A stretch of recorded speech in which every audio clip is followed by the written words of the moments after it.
Namaste. Hi. Welcome back to my channel Tirthankar Jana Unplugged, and I hope you're doing well. So आप सभी को तहे दिल से मैं आभार व्यक्त करता हूँ कि आप लोग मेरे चैनल को लाइक कर रहे हैं, सब्सक्राइब आप लोगों ने किया है, आप लोग कमेंट्स के माध्यम से आप लोग अपना फीडबैक मुझे दे रहे हैं, जो कि मैं काफ़ी सीरियसली और कंस्ट्रक्टिवली लिया हूँ उस फीडबैक को. And that would be reflected in the quality of my content, and you can see a concerted effort from my end. So हमेशा की तरफ हम बात करेंगे on the most pressing issues in India and across the world. So आज हम बात ऐसे एक व्यक्ति के करने वाले हैं. We'll talk about a gentleman who is trying his level best to upset the apple cart, question the ruling dispensation. He has been there for a long time. कुछ लोगों को लगता है he is the next big thing, कुछ लोगों को लगता है he is a dud. But yes, probably you guessed it right. We are talking about Rahul Gandhi today. So बिना लेट किए, without further ado, let's start. So जब भी हम राहुल गांधी के बारे में बात करेंगे, क्विक बैकग्राउंड उनके बारे में. He is coming from a family जिसका एक रिच पॉलिटिकल लेगेसी है इस देश में, जो इस देश में 3 प्रधानमंत्री दिया है. उनके माताजी, हालांकि she was not the official prime minister, but she was the one running the UPA 1 and UPA 2 governments. Rahul Gandhi 2004 में अमेठी लोकसभा सीट से वो चुनाव लड़े, वो लोकसभा गए. हालांकि वो कभी भी कोई एडमिनिस्ट्रेटिव या मिनिस्टेरियल बर्थ उन्होंने नहीं लिया, पर वो ऑर्गेनाइजेशन में काम किए, कांग्रेस के यूथ बॉडीज़ पे, फिर कांग्रेस के अध्यक्ष बने. फिर वो 2029 में अभी नेता प्रतिपक्ष बने लोकसभा में, the leader of the opposition. Now जो कांग्रेस इकोसिस्टम है and their supporters, for a long time उनका एक ख्वाब है कि राहुल गांधी प्रधानमंत्री बने. लाइक उनको ऐसा लगता है कि सिंस वो इस परिवार में पैदा हुए हैं, ये उनका हक है कि वो इस देश के प्रधानमंत्री बने. Like it's only a matter of when rather than if. On the other hand, most people of this country and people on the other side of the spectrum, they feel that Rahul Gandhi is the flag bearer and brand ambassador of nepotism. क्योंकि ये बात तो है कि without that surname attached to his name, probably he wouldn't have been where he is today, despite many mitigated disasters. इतने election हार के बावजूद भी उनको कभी भी अकाउंटेबल होना नहीं पड़ा है. He still leading Congress, he still their main man. So ये उनका बैकग्राउंड है. उनमें काफ़ी हिस्टोरिकल पैकेजेस भी है जो शायद उनको अभी भी एंड शायद बाद में भी तंग करे. लाइक ये जो उनका एक बेसिक लैक ऑफ अंडरस्टैंडिंग है अबाउट इंडिया, इंडिया के कल्चर, इंडिया के लोग.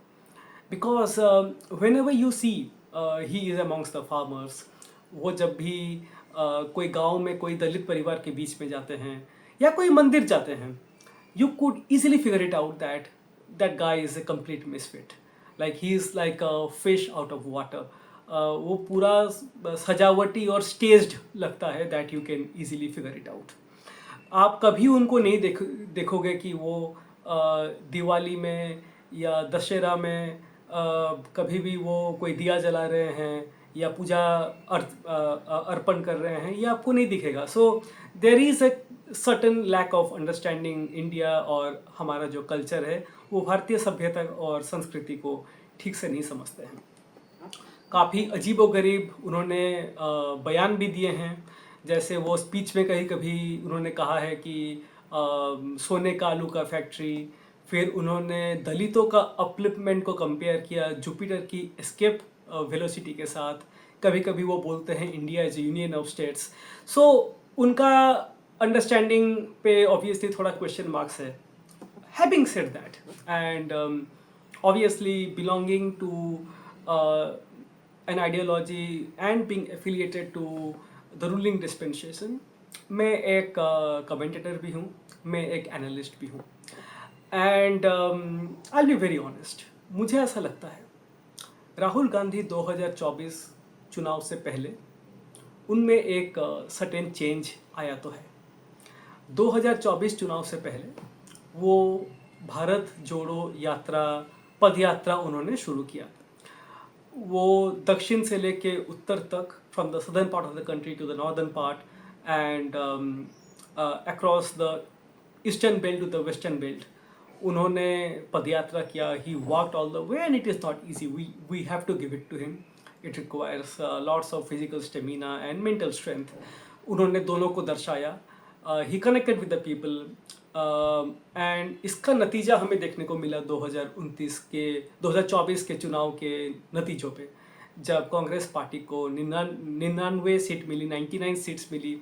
उनका जो गठबंधन था उसको 234 सीट मिली और भारतीय जनता पार्टी को 240 सीटों में ही सिमटना पड़ा. और उनका जो गठबंधन था, जो टारगेट किया था 400 सीट्स, उनको बस 292 सीट्स ही मिल पाया. सो असर तो हुआ था, there is no doubt about it. Now आगे क्या करना चाहते हैं राहुल गांधी? 2029 का चुनाव बस 2.5 साल 3 साल दूर है. एक चीज it is pretty clear that Rahul Gandhi wants to add the gen Z voters. Now Congress का एक कैप्टिव वोट बैंक है which has remained intact and consistent across the last few years. That is 18 to 20%. वो vote share उनका consistent है. Now Rahul Gandhi has made an effort to reach out to these Gen Z जो 18-20 साल के हैं, या जो young population के लोग हैं, 29 साल, 30 साल, 35 साल, 40 साल. So demographically this 18 to 40 age group में इंडिया का 60% पॉपुलेशन है. नाउ राहुल गांधी का मेन टारगेट ये वाली सेक्शन ऑफ द पॉपुलेशन है, स्पेशली द जेन जी. जेन जी इसलिए क्योंकि ये जो जेन जी है, ये कभी भी भारतीय जनता पार्टी की सरकार और नरेंद्र मोदी की सरकार के अलावा उन्होंने कोई सरकार को देखा नहीं है. सो उनमें वो वाली चीज़ नहीं है कि वो कंपेयर कर सकें ये गवर्नमेंट को वर्सेस प्रीवियस कांग्रेस गवर्नमेंट्स. वो कंपेयर नहीं कर सकते हैं. सो उनके लिए एक ही सरकार है जिसको वो देख के आए हैं. And Rahul Gandhi feels this is one particular section of the population who he can attract. So ये जो कांग्रेस को 18 से 20% वोट कंसिस्टेंटली आता है, वो अगर 25-26% हो जाता है, then that would be a direct hit on the Bharatiya Janata party. सो ये राहुल गांधी की प्लान है. And honestly speaking it is not a bad plan. इस प्लान में एक मेथड तो ज़रूर दिखता है हमें. और वो क्या कर रहे हैं, क्या लुभाने का कोशिश कर रहे हैं इस particular section of the population को. वो इंटरेस्टिंग वीडियोस बनाते हैं, डॉग्स को लेके वर्कआउट कर रहे हैं, वो खाना बना रहे हैं, इसका वीडियोस बनाते हैं. ये जो रिसेंटली प्रोटेस्ट हुआ दिल्ली में और पूरे भारत में, वो उन स्टूडेंट्स के साथ मिल रहे हैं, उनके साथ वीडियो बना रहे हैं, उनके आवाज़ उठा रहे हैं एंड उनके साथ खड़े होने का कोशिश कर रहे हैं. वो like in and outside the parliament he is trying. So ये तो साफ दिख रहा है कि उनका ट्रैजेक्टरी क्या है और उनका प्लान क्या है. और interestingly he dissociated himself and he distanced himself from the cockroach Janata party. Like वो प्रोटेस्ट के साथ खड़े रहे, लेकिन जो प्रोटेस्ट लीड कर रहे थे सीजेपी के, उनसे वो अलग अपने आप को दर्शा रहे हैं, which is a smart move from their end. क्योंकि वो चाहते हैं कि ये जो स्पेस है, जो जेन जी का स्पेस है, वही ऑक्यूपाई करे, कोई और ऑक्यूपाई ना करे. इसके साथ साथ he is still prone to the occasional blunders and mistakes.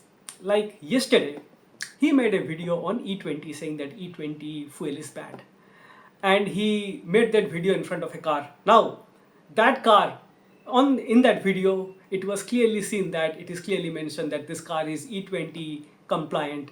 So that was a spectacular on goal. At the same time, his speeches in the parliament, they are absolutely off the mark. So while I must say his communication and his speech delivery in election rallies and public rallies has improved. But in the parliament वो अभी भी of the mark नहीं है. That is still he वो topic से भटक जाते हैं, इधर उधर की बात करते हैं. द रीज़न इज़ कि आप लोकसभा में जो भी बोलें उसके लिए आपके खिलाफ एक्शन नहीं कभी भी हो सकता है. So he takes advantage of that. And probably you could say that ये जो रवैया है उनका, दैट उनको प्रोजेक्ट किया गया है अपनी टीम से, he is the angry young man, और वो पॉलिटिकली करेक्ट नहीं है. मे बी ही थिंक्स कि यही इमेज जेन जी के बीच में और आकर्षण का केंद्र होगा. May be he thinks that. Eight the same time वो कभी कभी फॉरेन लोकेशन में भाग जाते हैं बिना बताए. जैसे उन्होंने कुछ दिन पहले उन्होंने प्लान किया था कि वो एक छात्रों के बीच में जाएंगे, बट देन वो अचानक 3-4 हफ्ते के लिए गायब हो गए. So these are the mistakes which he occasionally commits. At the same time उनके खिलाफ एक कंप्लेंट है, and it's a fact that वो जब भी इंडिया के बाहर जाते हैं वो इंडिया की बदनामी करते हैं. जैसे इंडिया का डेमोक्रेसी ख़राब है, आप लोग आइए और हमारे यहाँ पे डेमोक्रेसी ठीक करने में हेल्प कीजिए. So this things they hold against him. Now what is the future for him? आगे उनके लिए राह क्या है? See, there is no doubt that there has been an improvement in Rahul Gandhi in certain facets. There is absolutely no doubt about it. But the big question is he an acceptable face? Can he translate this improved brand image which he is trying to build? Can he translate that into votes? Because ultimately that is how in a democracy politicians are judged. उनका वही exam होता है, उनका वो परीक्षा होता है कि आप जनता के बीच में जाते हैं, जनता आपको कितने वोट्स देती है, वो बहुत क्रिटिकल होता है.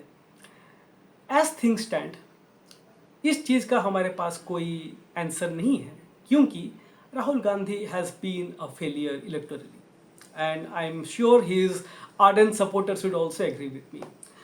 सो ये चीज़ देखना पड़ेगा कि ये जो वो अभी कर रहे हैं, जो प्रयास कर रहे हैं, वो उनको इलेक्टोरल डिविडेंड्स दे पाता है कि नहीं. सो वो एक बहुत बड़ा क्वेश्चन मार्क है.